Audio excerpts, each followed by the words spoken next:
مکہ کی فتح جس پر پورا عرب حیران تھا اور کچھ قبائل کو چھوڑ کر باقی تمام قبائل جوک در جوک در اسلام میں داخل ہونے لگے۔ جن قبائل نے دین اسلام کو قبول کرنے سے انکار کیا ان میں بنو حوازن اور بنو ثقیف شامل تھے۔ بنو ثقیف کے حوالے سے ایک دلچسپ بات ناظرین یہ ہے کہ یہ وہی قبیلہ ہے جس نے نبی اکرم صلی اللہ علیہ وسلم کے سفر طائف کے دوران ان کی تبلیغ سے انکار کیا اور ان کو شدید تکلیف بھی پہنچائی۔ جیسا کہ ہم سب کو معلوم ہے کہ اس سفر کے دوران ثقیف والوں نے نبی اکرم صلی اللہ علیہ وسلم پر پتھر برسائے اور یہ پتھر اتنی شدت سے برسائے کہ وہ نبی اکرم صلی اللہ علیہ وسلم خون و خون ہو گئے اور خون ان کے پاؤں تک پہنچنے لگا۔ ان دونوں قبائل نے مل کر مسلمانوں کے خلاف جنگ کرنے کا فیصلہ کیا اور مالک بن عوف نصری کی سربراہی میں جمع ہو گئے۔ ہفتہ 6 شوال سن 8 ہجری کو رسول اللہ صلی اللہ علیہ وسلم نے مکہ سے 12,000 کی فوج کے ساتھ روانہ ہوئے۔ 10,000 وہ جو مدینہ سے آپ کے ساتھ آئے تھے فتح مکہ کے لیے، اور 2,000 نو مسلم۔ نبی صلی اللہ علیہ وسلم نے سفیان بن امیہ سے 100 زرہیں آلات ادھار لیں۔ بنو ثقیف وادی طائف کو چھوڑ کر حنین میں جمع ہوئے۔ حنین اور طائف مکہ کے درمیان پہاڑوں کے بیچ میں گھری ہوئی ایک وادی ہے۔ مالک بن عوف نصری نے اپنی ساری فوج حنین میں اکٹھی کر لی اور فوجیوں سے کہا اپنے بیوی بچے بھی ساتھ لے لیں تاکہ شکست کی صورت میں بھاگ نہ سکیں اور بہادری کے ساتھ لڑیں۔ مسلمانوں کی 12,000 کی تعداد پر غرور کرتے ہوئے 9 مسلم کہنے لگے ہماری تعداد تو بہت زیادہ ہے اور ہماری جیت یقینی ہے، جس پر نبی صلی اللہ علیہ وسلم کو شدید غصہ بھی آیا۔ مالک بن عوف نصری اپنی فوج کے تیر اندازوں کو پہلے ہی حنین کی پہاڑی وادی میں جگہ جگہ پر چھپا چکا تھا، اس لیے جب مسلمان صبح ہونے سے پہلے جب وہاں پہنچے تو ہر طرف سے مسلمانوں پر تیروں اور پتھروں کی بارش ہونے لگی۔ یہ تیر اندازی اتنی شدید تھی کہ کچھ ہی دیر میں بہت سے صحابہ شہید ہو گئے اور مسلمان مکہ کی طرف ریٹریٹ کرنے لگے۔ اس کے ساتھ ہی بنو ثقیف اور بنو حوازن کی فوج پوری طرح سے مسلمانوں پر حملہ آور ہو گئی۔ ایسا محسوس ہوا کہ مسلمانوں کو شکست فاش یقینی ہے، لیکن ایک شخصیت ایسی تھی جو ابھی بھی پوری شان اور بہادری کے ساتھ میدان جنگ میں ثابت قدم تھی، اور یہ ذات کون سی ذات ہو سکتی تھی سوائے ذات اقدس نبی اکرم صلی اللہ علیہ وسلم کی۔ دشمن حضور صلی اللہ علیہ وسلم کی طرف بڑھا اور نبی صلی اللہ علیہ وسلم بھی پوری بہادری کے ساتھ دشمن کی طرف بڑھنے لگے۔ آپ صلی اللہ علیہ وسلم نے نعرہ لگایا میں نبی ہوں، یہ جھوٹ نہیں، میں عبد المطلب کا بیٹا ہوں۔ لیکن اس وقت ابو سفیان اور حضرت عباس رضی اللہ تعالیٰ عنہ نے خچر کی لگام تھام لی کہ کہیں وہ تیزی سے آگے نہ بڑھ جائے، اور پھر حضرت عباس رضی اللہ تعالیٰ عنہ نے مسلمانوں کو پکارا کہ اللہ کے رسول کو چھوڑ کر کہاں جا رہے ہو؟ رسول اللہ صلی اللہ علیہ وسلم کی اس بہادری کو دیکھ کر مسلمان دوبارہ حضور صلی اللہ علیہ وسلم کے گرد اکٹھے ہونے لگے۔ اس کے ساتھ ہی جنگ کا پانسا پلٹنے لگا۔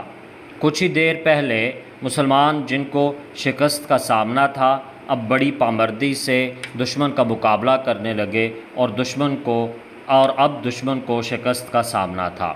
دشمن میدان جنگ کو چھوڑ کر بھاگنے لگا اور تتر بتر ہونے لگا۔ اس جنگ میں بہت سا مال غنیمت مسلمانوں کے ہاتھ آیا، جس کی تفصیل کچھ یوں ہے: قیدی 6,000، اونٹ 24,000، بکریاں 40,000 اور چاندی تقریباً 4,000 تھا اس مال غنیمت کی تقسیم کا جو کہ جنگ حنین میں مسلمانوں کو حاصل ہوا تھا۔ ابو سفیان بن حرب کو 40 اوقیہ چاندی دی گئی اور 100 اونٹ عطا کیے گئے۔ اس نے کہا کہ میرا بیٹا یزید، آپ صلی اللہ علیہ وسلم نے اتنا ہی یزید کو بھی دیا۔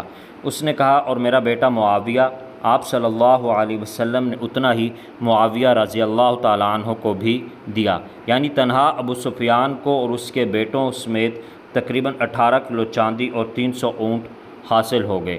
حارث بن کلدہ کو بھی 100 اونٹ دیے گئے اور کچھ مزید قریشی و غیر قریشی روسا کو 100 اونٹ دیے گئے، کچھ دوسروں کو 50 اور 40 اونٹ دیے گئے۔ دوسری طرف اب انصار تھے جن کو اس مال غنیمت میں سے کچھ بھی نہ دیا گیا، تو اس پر انصار کو دکھ ہوا اور بہت سی باتیں بھی ہونے لگیں۔ حضرت سعد بن عبادہ رضی اللہ تعالیٰ عنہ آپ کے پاس حاضر ہوئے اور عرض کیا، یا رسول اللہ، آپ صلی اللہ علیہ وسلم نے اس حاصل شدہ مال میں سے جو کچھ کیا ہے اس پر انصار جو ہے وہ کچھ غم زدہ ہیں۔ آپ صلی اللہ علیہ وسلم نے اسے اپنی قوم میں تقسیم فرمایا ہے۔ قبائل عرب کو بڑے بڑے عطیے دیے لیکن انصار کو کچھ نہ دیا۔ آپ صلی اللہ علیہ وسلم نے فرمایا، اے سعد، اس بارے میں تمہارا کیا خیال ہے؟ انہوں نے کہا، یا رسول اللہ، میں بھی تو اپنی قوم کا ہی ایک آدمی ہوں۔ آپ صلی اللہ علیہ وسلم نے فرمایا، اچھا تو پھر اپنی قوم کو اس جگہ جمع کرو۔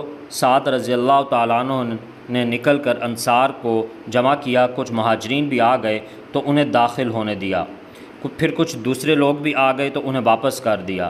جب سب جمع ہو گئے تو حضرت سعد رضی اللہ تعالیٰ عنہ نے رسول اللہ صلی اللہ علیہ وسلم کی خدمت میں حاضر ہو کر عرض کیا کہ قبیلہ انصار آپ کے لیے جمع ہو گیا ہے۔ رسول اللہ صلی اللہ علیہ وسلم ان کے پاس تشریف لائے، اللہ کی حمد و ثنا کی، پھر فرمایا، انصار کے لوگوں، تمہاری یہ کیا باتیں ہیں جو میرے علم میں آئی ہیں، اور یہ کیا ناراضگی ہے جو جی میں تم نے کچھ مجھ پر محسوس کی ہے؟ کیا ایسا نہیں کہ میں تمہارے پاس اس حالت میں آیا کہ تم گمراہ تھے، اللہ نے تمہیں ہدایت دی، اور محتاج تھے، اللہ نے تمہیں غنی بنا دیا، اور باہم دشمن تھے، اللہ نے تمہارے دل جوڑ دیے؟ لوگوں نے کہا، کیوں نہیں، اللہ اور اس کے رسول کا بڑا فضل و کرم ہے۔ اس کے بعد آپ صلی اللہ علیہ وسلم نے فرمایا، انصار کے لوگوں مجھے جواب کیوں نہیں دیتے؟ انصار نے عرض کیا، یا رسول اللہ، بھلا ہم آپ کو کیا جواب دیں؟ اللہ اور اس کے رسول کا فضل و کرم ہے۔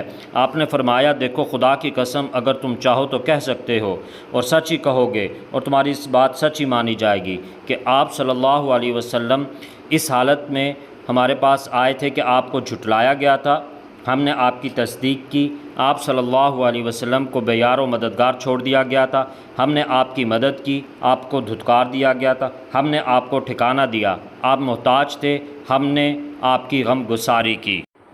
رسول اللہ صلی اللہ علیہ وسلم نے فرمایا، اے انصار، کیا تم اس سے راضی نہیں کہ لوگ اونٹ اور بکریاں لے کر جائیں اور تم رسول اللہ صلی اللہ علیہ وسلم کو لے کر اپنے ڈیروں میں پلٹو؟ اس ذات کی قسم جس کے ہاتھ میں محمد صلی اللہ علیہ وسلم کی جان ہے، اگر ہجرت نہ ہوتی تو میں بھی انصار ہی کا ایک فرد ہوتا، اگر سارے لوگ ایک راہ چلیں اور انصار دوسری راہ چلیں تو میں بھی انصار کی ہی راہ چلوں گا۔ اے اللہ، رحم فرما انصار پر اور ان کے بیٹوں پر اور ان کے بیٹوں کے بیٹوں یعنی پوتوں پر۔ رسول اللہ صلی اللہ علیہ وسلم کا یہ خطاب سن کر لوگ اس قدر روئے کہ داڑیاں تر ہو گئیں اور کہنے لگے، ہم راضی ہیں کہ ہمارے حصے اور نصیب میں رسول اللہ صلی اللہ علیہ وسلم ہو۔ اس کے بعد رسول اللہ صلی اللہ علیہ وسلم واپس ہو گئے اور لوگ بھی بکھر گئے۔ Please subscribe the channel.